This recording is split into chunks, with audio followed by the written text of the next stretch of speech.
Welcome back to AI Unraveled, your daily strategic briefing on the business impact of artificial intelligence.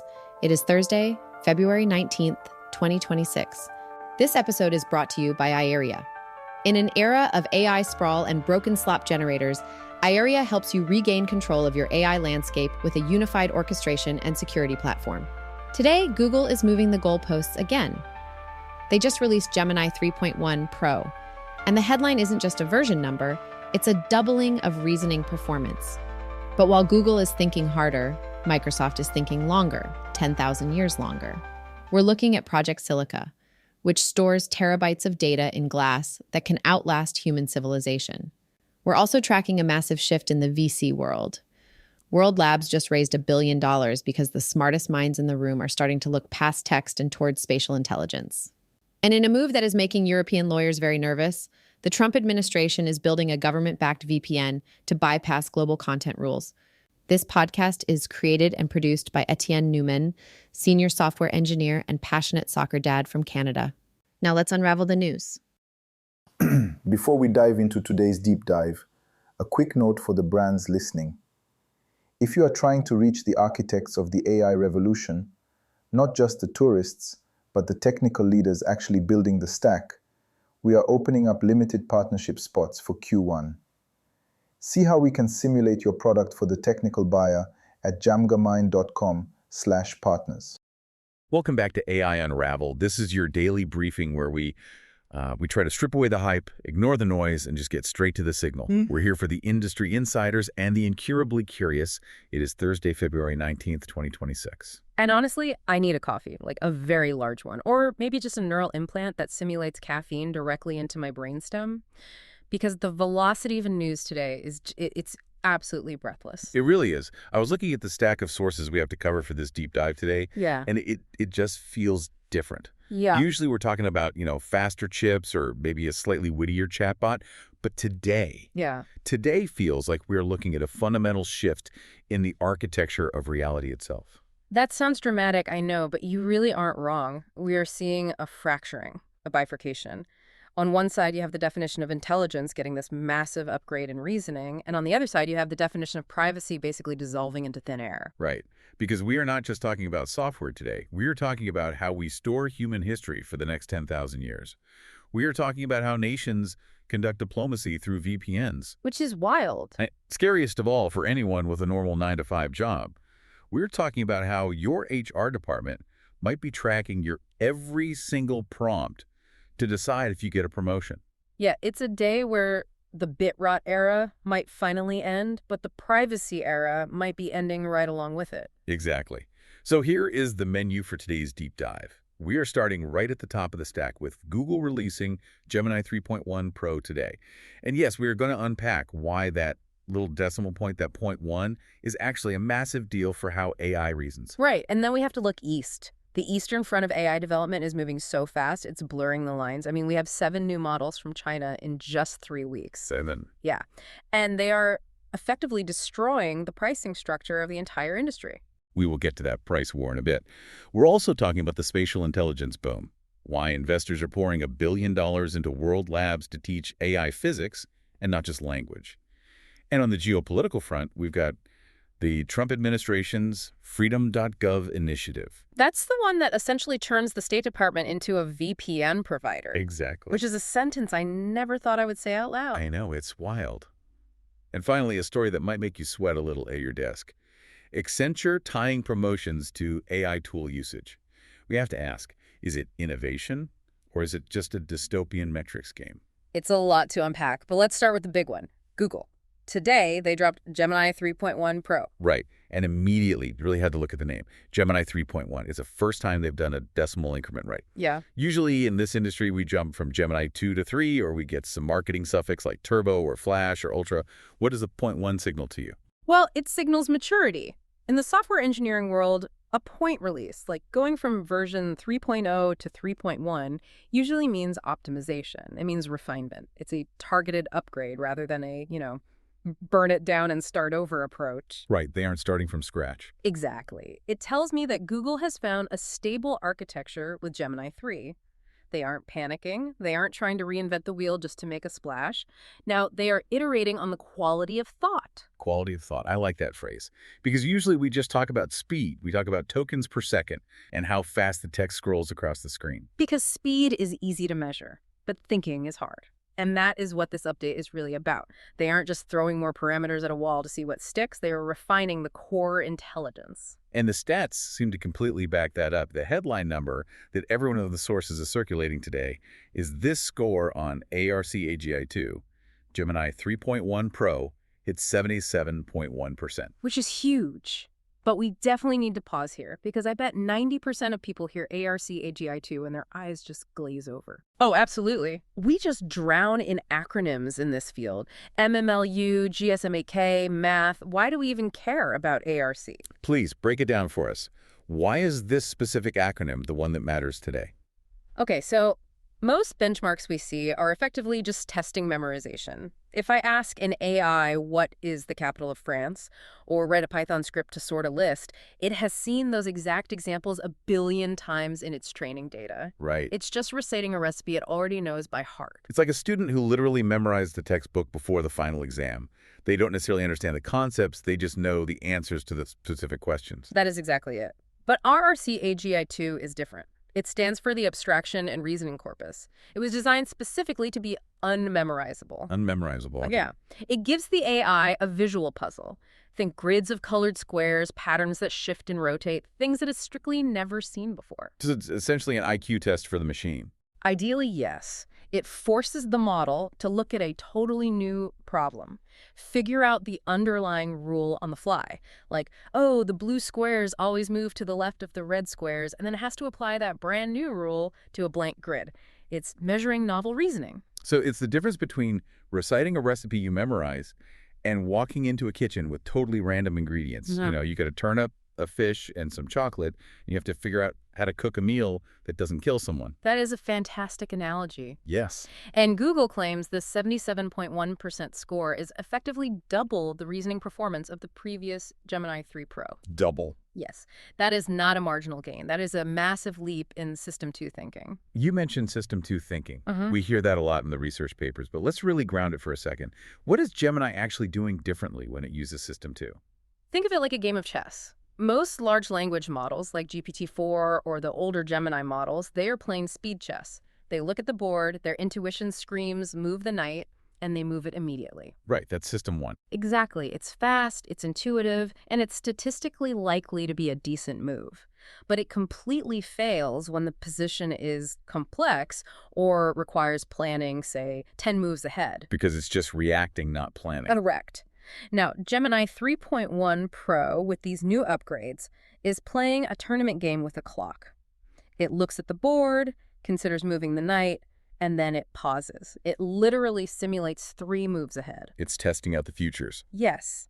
It realizes, wait, if I move the knight, I am going to lose my bishop in 2 turns. So it backtracks, it simulates a totally different path, and then it makes a move. It's basically having an internal monologue. Precisely. That process, that internal tree search of possibilities before generating a single token of output, is what we call System 2. And getting that into a standard Pro model, not just some massive, super expensive Ultra model, that is why that decimal point matters so much. It is democratizing the chess grandmaster. And they are attributing this directly to the core intelligence upgrades that originally debuted in Gemini 3 DeepThink. Right. It seems so, yes. They've managed to distill some of that really heavy, compute-intensive DeepThink capability down into the standard Pro model. It's designed for tasks where a simple, fast answer just fails. Give me a tangible use case. Where does this actually show up and matter for a user sitting at their desk? Coding is the most obvious one. If you're coding a complex system architecture, almost right is synonymous with completely broken. Oh, yeah. One wrong line, the whole thing crashes. Exactly. Or think about legal discovery, where nuance is literally everything. Speed of token generation does not matter at all if the logic is fundamentally flawed. Gemini 3.1 Pro is optimizing for the quality of the thought path. And this is rolling out right now. Yes, in preview mode. It's hitting the Gemini app Notebook LM, which is obviously a massive favorite for researchers, and the developer tools like Google AI Studio and Vertex AI. So Google is aggressively pushing the ceiling on reasoning. But while they are pushing that ceiling higher, there is an absolute flood rising from the floor. we really need to talk about the Eastern Front, so to speak. The sheer volume of releases coming out of China right now is staggering. I was looking at the data dump this morning. In the last 3 weeks alone, Chinese labs have shipped 7 major models. 7. And let's be very clear about this. These aren't toy models. These aren't just cheap knockoffs anymore. These are frontier-class contenders. I want to pause on that list because it is overwhelming. You have Moonshot AI, ZAI, Minimax, ByteDance, Kuaishu, Alibaba. If you're just listening to this, your eyes are probably glazing over. It sounds like reading a phone book. It does, but we need to pay attention to the specialization happening here. They aren't just building generic chatbots that write poems. Okay, let's break a few of them down. Start with Moonshot AI and their release, Kimi K2.5. This one is fascinating because it focuses entirely on agentic behavior. Kimi K2.5 is capable of coordinating 100 sub-agents in parallel. Explain that. Sub-agents. What does that actually look like? Think about planning a complex vacation. A standard chatbot just writes out an itinerary for you. Kimi K2.5 acts like a full-blown project manager. It spins up one agent to check flight prices. It spins up another agent to check hotel availability across different sites. Another one looks up the local weather forecast. And another one goes and reserves restaurant tables. And it coordinates all of them simultaneously. So it's not just a chatbot answering a prompt. No, it's a manager delegating tasks to 100 little digital interns. That is a massive shift in real-world utility. Then you have Z.AI releasing GLM-5. Running entirely on Huawei chips, notably, which is a technical marvel in itself when you consider the U.S. chip bans. They are claiming the absolute lowest hallucination rate on the artificial analysis leaderboard. And Minimax released M2.5. They're claiming an 80.2% score on SW Bench. Yeah. That is the software engineering benchmark, right? Yes. Effectively, Minimax is claiming their model is a better coder than most entry-level human developers. Then you have the real big gun stepping in. ByteDance, the parent company of TikTok. They are pushing what they call the agent era with Seedens 2.0 and Seed 2.0. And those are powering Dubao, which currently has 155 million weekly active users. That scale is just hard to comprehend. Just the scale of deployment there is massive. They have more training data from actual real-world consumer usage than almost anyone else on the planet right now. And then there's Kuaishu with Kling 3.0 doing native 4K 50 frames per second video. And finally, Alibaba released Qwen 3.5. Using a mixture of experts' architecture. And they are claiming to beat GPT 5.2 on 80% of standard benchmarks. Now look, we always have to take vendor-reported benchmarks with a pretty huge grain of salt. Everyone cherry picks their wins, everyone teaches to the test. Yeah, that's the nature of PR. But even if you discount these claims by 10 or 15%, even if they are slightly exaggerating, the gap is effectively closed. The old idea that Western models are superior and Chinese models are lagging behind is just dead. That narrative is over. But here's the real kicker. It is not just the performance that's shifting, it's the price. The economics of this are absolutely brutal right now. I looked at the API pricing sheets this morning across the board. All of these Chinese models are priced under $1 per million input tokens. $1. Let's put that in perspective for a second. Please do. The Great Gatsby is about 47,000 words. You could feed the entire text of The Great Gatsby into these Chinese models 20 times for $1. That is absurd. The compute alone. Now, compare that to the Western stack. Claude Opus is sitting around $5. GPT 5.2 is around $1.75. We are talking about a 5x to 10x price differential for models that are arguably in the exact same weight class. So the question the industry has to ask isn't, is Qwen better than GPT-5? No. The real question is GPT-5 10 times better than Qwen? Because for 90% of business use cases, summarizing emails, routing customer support tickets, doing basic coding boilerplates, the answer is objectively no. The good enough threshold has been fully crossed, and now the floor is just falling out of the price. That raises a massive question for businesses. Can Western labs justify that premium? I mean, is the vibe of GPT 5.2 worth 5 times the cost of Qwen 3.5? It depends entirely on what you are actually buying. Are you buying raw intelligence, or are you buying safety, reliability, and data privacy assurance? The Western labs are really banking on the idea that enterprises will pay a premium for trust, for being in an ecosystem that isn't subject to, say, unexpected regulatory shifts from Beijing. Right. But for a developer building a consumer app where margins are incredibly thin, that $1 price point is incredibly tempting. The speed of these releases is exhausting. I mean, we have Google 3.1 doubling performance on one hand, pushing the high end of reasoning. And then you have 7 different Chinese labs undercutting everyone on price, flooding the market with cheap, high-quality tokens. For an enterprise CTO, this is a management nightmare. Think about it. Do you pay for the Google reasoning? Do you save money with Minimax? How do you even manage the security risks of swapping between them? You end up with this fragmented stack where your corporate data is flying everywhere, some to California, some to servers running on Huawei chips. This is exactly why we use AIRIA. Yes, absolutely. If you haven't heard of them, it's spelled AIRIA.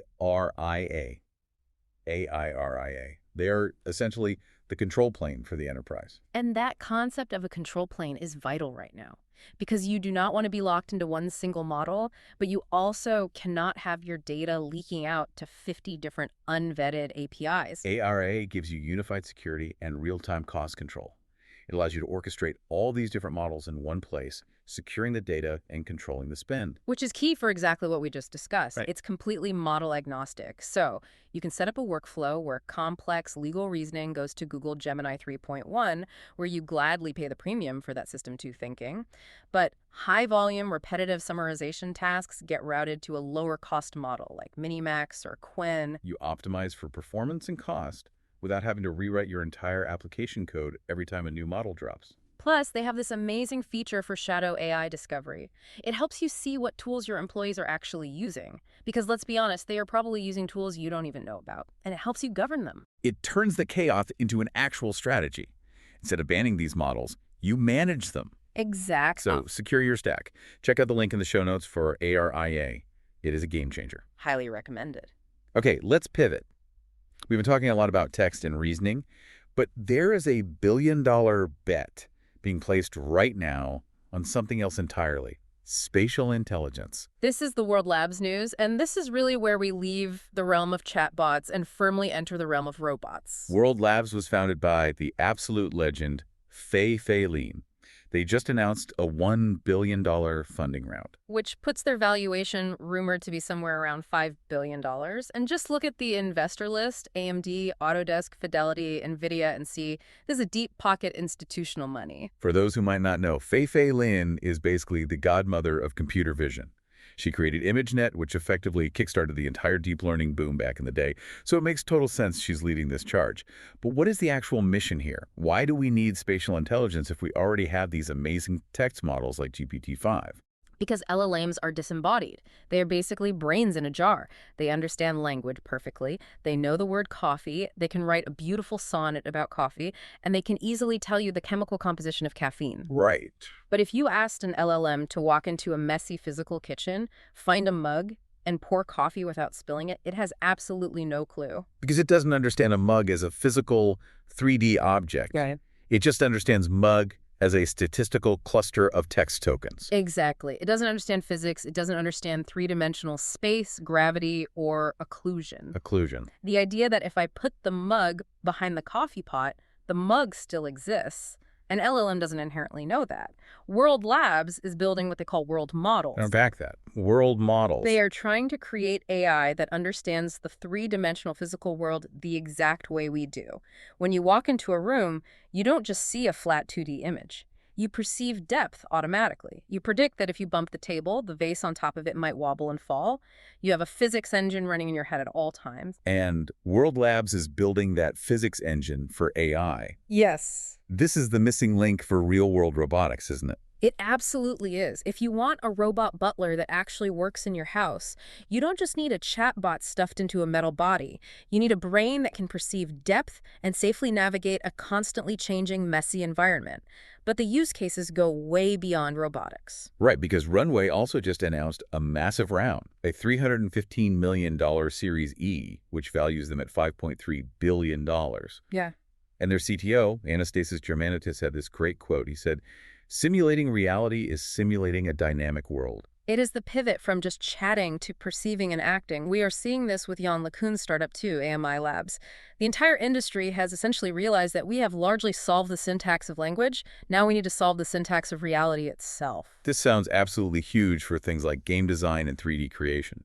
Oh, massive. Imagine a video game where the environment isn't pre-scripted by developers. The AI generates the physics, the terrain, the interactions in real time based on what you do, but it's also huge for scientific discovery. If you can simulate a physical world accurately, you can test drugs, you can test new materials, you can run complex experiments in the simulation that would be physically impossible or too dangerous in the lab. So we are simulating the physical world, but we are also getting terrifyingly good at simulating the human face.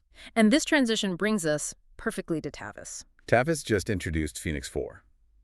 And I have to say, looking at the source materials and the demo videos, it's, well, intense is one word for it. Indistinguishable might be a better word. It is unsettlingly good. They are claiming real-time human rendering at 40 frames per second. But the key differentiation here is how they are actually doing it. Because this isn't just a clever deepfake filter slapped over a video, is it? No, not at all. Older avatars were often just looping videos with some lip-syncing algorithms applied, or they felt very stiff and robotic. You could always tell something was just a little off. Phoenix 4 generates every single pixel from scratch, every single frame. It is not playing a pre-recorded video. It is actively drawing a person in real time based on the conversational context. And it creates full facial expressions, emotional shifts, and this is the big one I noticed, active listening. That is the real breakthrough here. Think about how we actually talk to each other. When I'm talking to you right now, your face isn't just frozen in a blank stare. Right, I'm reacting. You're nodding. You're furrowing your brow when I say something confusing. You're reacting. Hopefully I'm looking interested most of the time. Mostly, yes. But that back-channeling, that constant visual feedback, is what makes a conversation actually feel human. Phoenix 4 does that. It's not just about how the avatar speaks, it's about how it waits its turn. Wow. If you say something sad to it, the avatar's face shifts to concern while you are still talking. If you tell a joke, it smirks before it even laughs. It completely eliminates that awkward latency of emotion that usually screams, "I am a robot." They are pitching this for healthcare, education, and sales, which honestly makes total sense. You want a sympathetic, warm face when you're talking to a medical AI about a stressful diagnosis. Sure, the positive use cases are definitely there, but we have to look at the dark side of this tech. This effectively kills the uncanny valley. We used to rely on that weird, hollow, slightly creepy feeling to tell our brains that something was fake. If Phoenix 4 works as advertised in the wild, that instinctual gut check is just gone. We are entering the era of high-fidelity deception. Imagine a phishing scam. But it's not a poorly worded text message, it's a live video call. The person on the screen looks exactly like your CEO. They sound exactly like him. But more importantly, when you hesitate to follow their instructions, they react to your hesitation perfectly. They look annoyed. They look confused or impatient or disappointed. They emotionally manipulate you in real time to convince you to wire the money. The death of the uncanny valley really means the birth of a massive trust crisis. If I can't trust my own eyes on a live video call, what can I actually trust? You can trust cryptographic signatures, maybe, but your eyes are now a major vulnerability. Speaking of trust and longevity, let's talk about something that lasts a little longer than a quick phishing scam. Let's talk about 10,000 years. Microsoft's Project Silica. This story sounds like pure science fiction. They're storing data inside borosilicate glass. It really does sound like something straight out of Superman, like the memory crystals in the Fortress of Solitude. How does this actually work in practice? Because when I read glass storage, I'm imagining someone carving into a window pane with a really sharp needle.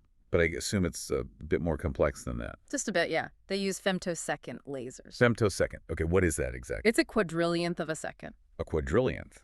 Yeah. To give you a real sense of scale for that, a femtosecond is to 1 second. 1 second is to about 31 million years. Okay, my brain just completely broke trying to picture that. Why do we need a laser that pulses that incredibly fast? Because you aren't writing on the surface of the glass. You are writing inside it. If you used a normal laser, the residual heat would just crack the glass or melt it immediately. A femtosecond laser pulses so incredibly fast that it modifies the internal structure of the glass, creating these tiny little things called phase voxels before the heat can even transfer to the surrounding area. Wow. It's basically like teleporting a microscopic tattoo deep into your liver without ever breaking your skin. That is a very graphic image, but very helpful. And because it is glass, it's incredibly resilient. Unbelievably resilient. It does not suffer from bit rot at all. Bit rot is that thing where hard drives magnetize over time or solid-state drives just naturally lose their electrical charge, right? No. Yes. Or they get ruined by moisture or heat or electromagnetic pulses. Most of our current storage media is surprisingly fragile. If you leave a standard hard drive on a shelf in a closet for 50 years, good luck ever reading data off it again. Right. But this glass, you can boil it in water, you can bake it in an oven, you can scratch the surface, you can leave it out in the sun, and the data inside remains intact, theoretically, for 10,000 years. Okay, stop right there. I have to push back on this claim. 10,000 years. We can hardly read floppy disks from 1995 because nobody has the drives anymore. Who on earth is going to have a borosilicate glass reader in the year 12,026?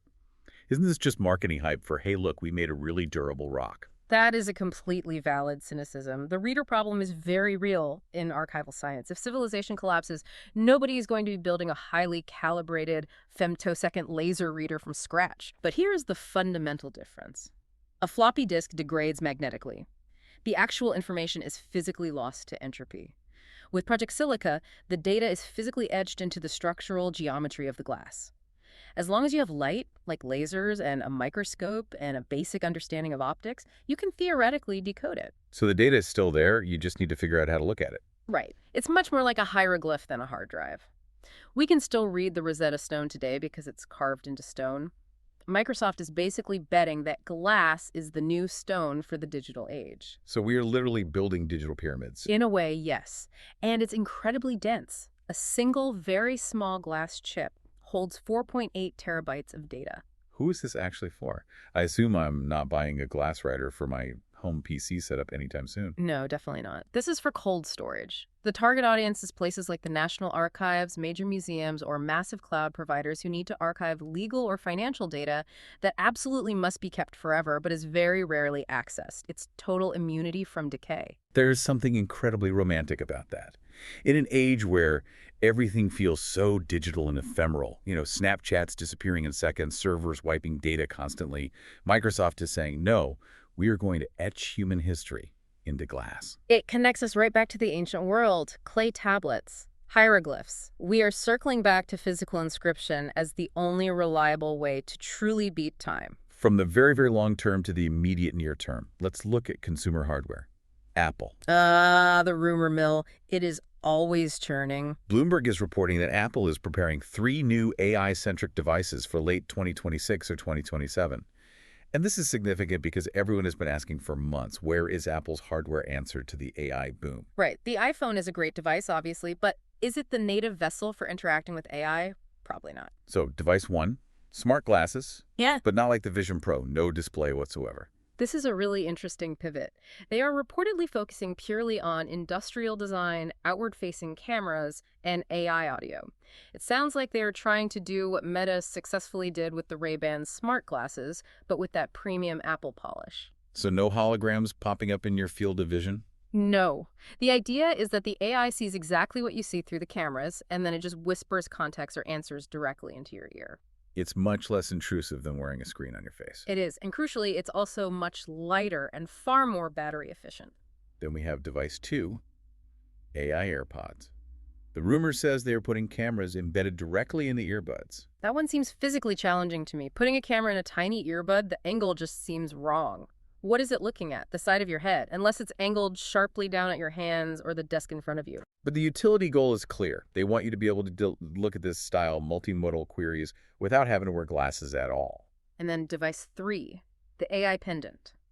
A clip-on or necklace device. This one makes me highly skeptical. Really? We saw the Humane pin completely crash and burn. We saw the Rabbit R1 struggle massively. The form factor of a wearable pin just has a really bad track record right now. It constantly feels like a solution in search of a problem. Why do I need to click a pin to my shirt if I already have a $1,000 supercomputer in my pocket? It really does feel redundant. And the skepticism around Apple generally in the AI space is pretty high right now. They feel very late to the party. They are late, and they are battling 2 major demons right now: trust and execution. Siri has a legacy of, well, let's be polite and just call it extreme inconsistency. That's a nice way to put it. And the initial rollout of Apple Intelligence was, frankly, a bit overpromised and underdelivered. To sell a piece of dedicated AI hardware, especially something like a pendant that has no screen to fall back on, consumers need to trust that the brain inside it is actually smart. Right. The voice interface has to be flawless. Exactly. If Siri mishears you on your phone, you just sigh and fix it with your thumb on the screen. If Siri mishears you on a screenless pen, you just look like an idiot talking to your shirt in public. Meanwhile, as Apple struggles with hardware concepts, Meta is apparently sneaking back into the risk game. The Facebook Watch, it is officially back from the dead. Canceled back in 2021 and now revived for a 2026 release. And the strategy here is just classic Meta. Undercut the competition on price and monetize the back-end data. They clearly want to beat the Apple Watch on raw cost to consumers and use the device as another constant sensor for their health, fitness, and behavioral tracking advertising machine. It's going to be a fascinating battle of the ecosystems. The glass versus the watch versus the pendant. I'm personally still betting on the phone for a while longer, but the alternative form factors are finally getting genuinely interesting. Okay, let's get geopolitical for a minute. And this story, this is a genuinely weird one. Freedom.gov. This is the Trump administration's new initiative, and this is where the theme of the fragmentation of reality really hits home today. The news is that the administration is building a web portal called Freedom.gov. The stated goal is to help internet users in Europe and other strictly regulated regions bypass their local content restrictions. Specifically targeting things like the EU Digital Services Act. Right. Which heavily regulates misinformation, hate speech, and algorithmic amplification on social platforms. And to bypass this, they're planning to integrate VPN functionality directly into the U.S. government portal. So let's be very clear about what this means physically for a user. If you are sitting in Paris and you log into Freedom.gov, your internet traffic is routed securely through U.S.-based servers, so it appears to the network that you originate in the United States. Effectively, the U.S. State Department is becoming a global VPN provider. That is wild. It is completely unprecedented, and according to the reports, it's causing massive friction internally. State Department lawyers are frantically trying to delay it because of the obvious diplomatic nightmare it creates. Because you have the U.S. government explicitly encouraging citizens of allied nations to actively break their own local digital laws. It's weaponized internet freedom. Or, depending entirely on your political view, it's a massive violation of European digital sovereignty. It creates a literally bifurcated internet. Yes. You have the regulated internet of Europe, where hate speech is actively filtered and algorithms are strictly audited by law. And then you have the American internet, which is now being actively exported globally via government-sanctioned VPN tunnels. It turns the base internet protocols themselves into a diplomatic battleground. And what happens when a European citizen uses this U.S. government VPN to commit a serious cybercrime? Or to spread content that is strictly illegal in Germany, but protected by the First Amendment in Texas? That is exactly the nightmare scenario that lawyers are terrified of. Does the U.S. government shield them from extradition? Do they hand over the server logs? It's a legal mess. But it clearly shows that the idea of the internet as a single, unified global commons is dead. It is now a highly guarded patchwork of territories, and Freedom.gov is basically a state-sponsored attempt to punch a tunnel straight through the walls. From international relations to interpersonal relations, or specifically corporate HR relations. This story out of Accenture is causing a lot of chatter across the industry today. Yeah, this one hits very close to home for anyone working in the corporate world right now. Accenture is reportedly tying employee promotions directly to the regular use of their internal AI tools. They're explicitly tracking the usage, weekly logins, total prompt volume. And they are making that raw data a highly visible factor in the upcoming summer promotion and compensation decisions. The report highlights a really stark generational divide here. The junior staff are adopting it rapidly, mostly because they want the promotions. But the senior staff are extremely reluctant. And there are some pretty brutal quotes from employees calling the internal tools, quote, broken slop generators. Slop generator is quickly becoming my favorite corporate insult of 2026. It's very evocative. But let's look at the actual history here. This is Taylorism all over again. Taylorism, remind us what that is. Frederick Winslow Taylor. He was the father of scientific management back in the early 1900s. He famously stood over factory workers with a literal stopwatch, measuring every single physical movement they made to optimize efficiency. Oh. Accenture is doing the exact same thing today, but instead of a physical stopwatch, it's a digital keystroke logger. Instead of measuring how fast you shovel coal into a furnace, they are measuring exactly how many prompts you send to a corporate chatbot per week. But isn't there a massive, obvious risk here? This sounds like a textbook case of Goodhart's law in action. When a measure becomes a target, it ceases to be a good measure. Exactly. If you tell me I absolutely need to use AI to get my promotion, I'm going to log in every single morning, ask the AI to summarize a blank document, generate 5 images of cats in business suits, and close the tab. I'm going to generate usage stats, not actual business value. Exactly. You risk creating a toxic culture of pure performative compliance. Employees will use the tools to generate endless slop just to tick a mandatory box on their performance review. And the irony is, Accenture is clearly doing this to drive efficiency and innovation, but they might just be driving a massive wave of useless digital bureaucracy. There is some nuance, though. The reports say staff in 12 different European countries are exempt from this tracking policy due to strict local labor laws. Which again highlights that massive global divide we just talked about. In Europe, you have a legal right to privacy from the algorithm. In the US, the algorithm directly decides if you can afford to pay your mortgage this year. It raises a huge existential question for the workplace. Is this the definitive future of HR? Measuring employee output via raw tool usage rather than the actual quality of their work. I strongly fear it is, because it's so much easier for a manager to measure how many prompts you sent than it is to deeply measure how good your actual strategy was. We are firmly entering the era of the quantified employee, and AI is the new yardstick they are beating us with. Let's hit the quick hit segment, rapid fire through the rest of the stack. What else happened today? First up, Google Music. AIRIA 3 is officially now in Gemini. This is a big deal for creators. You can generate full 30-second music tracks, complete with vocals and lyrics, right inside the standard chat interface. And crucially, it's permanently watermarked with Synthete. The key takeaway here is distribution scale. Tools like Suno and Udio are fantastic, but they're still somewhat niche. Putting AIRIA inside Gemini puts high-quality music generation directly in front of millions of mainstream people who have never used a dedicated creative tool before. It completely democratizes the commercial jingle. Next up, OpenAI is officially going Hollywood. They just hired Charles Porch, the ex-Instagram celebrity chief. This is pure damage control. 100%. After the massive Scarlett Johansson voice debacle last year and the general existential fear in Hollywood about generative AI replacing actors and writers, OpenAI desperately needs a diplomat. Porch is the guy who famously convinced the Pope to get on Instagram. Wow. Yeah. If anyone on Earth can bridge the trust gap between Silicon Valley engineers and Beverly Hills talent agencies, it's probably him. Did you happen to see the trailer that dropped for the AI doc? The Apocalyptimist one? Yes. Featuring Sam Altman and Dario Amodei looking very serious. It's going totally viral today. It really feels like the AI industry is frantically trying to shape its own historical narrative before the critical documentaries about them get made by outsiders. It's highly produced PR disguised as indie cinema. What's going on with Perplexity in their ad platform? They're reportedly pulling ads entirely from their interface. They want to preserve user trust. They realize that if you are pitching yourself as an objective answer engine, you really can't have sponsored answers in the feed. It creates a massive conflict of interest. Exactly. If I ask it, what is the best running shoe, and Nike secretly paid for the top answer, the entire tool becomes completely useless to me. And finally, the CEO of DeepMind dropped a new timeline prediction. He says AGI, artificial general intelligence, is achievable in the next 5 to 8 years. The timeline just keeps shrinking.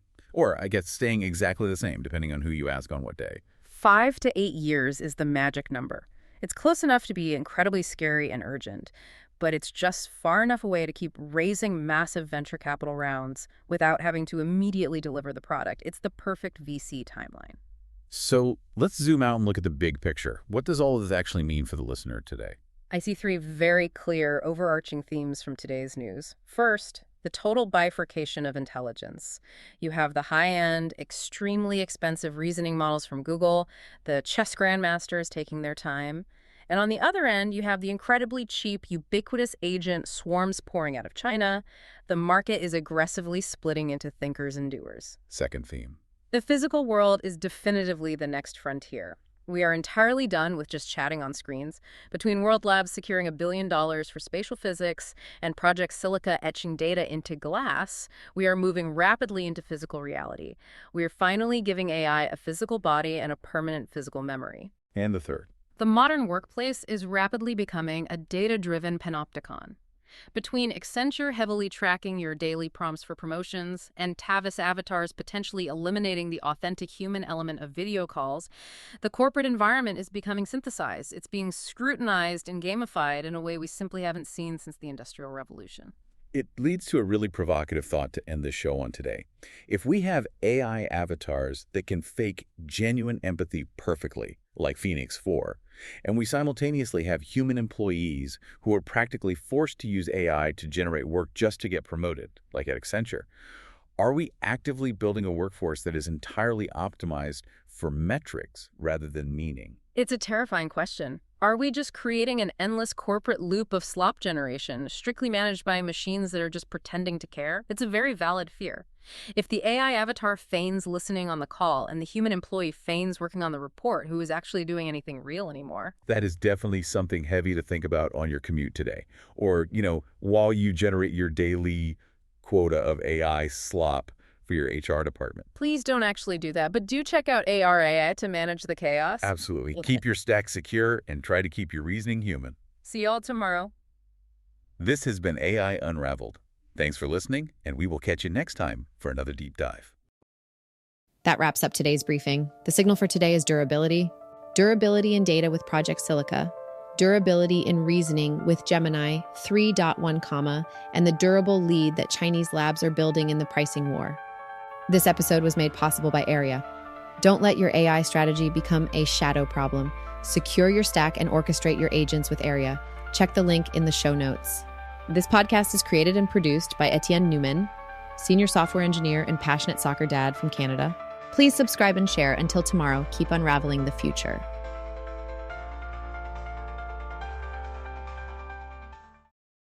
And before you go, if your company is building the tools that power the workflows we talked about today, I'd love to showcase them to this audience. We don't just run ads, we build technical simulations that prove your value. Let's build something together. Visit jamgamind.com/partners to get started. Until next time, keep building.